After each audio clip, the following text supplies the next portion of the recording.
અમરેલીના વડિયામાં મોટા કુકાવાવ ગામે એક યુવતી પર સામૂહિક દુષ્કર્મની ઘટના બની.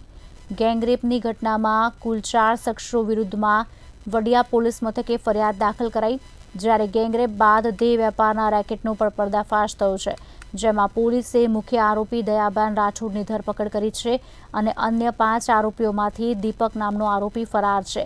દુષ્કર્મના ગુનામાં બીજા 4 આરોપીઓની ધરપકડ કરી વધુ તપાસ શરૂ કરવામાં આવી છે.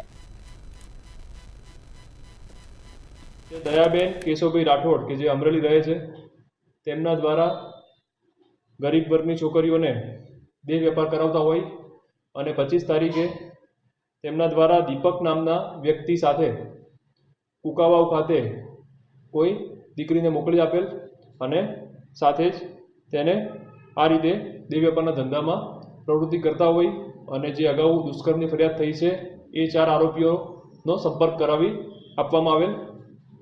આથી દેહ વેપારના અનૈતિક વેપાર નિવારણ અધિનિયમ મુજબ વડિયા પોલીસ સ્ટેશન ખાતે ગુનો દાખલ કરવામાં આવેલ છે.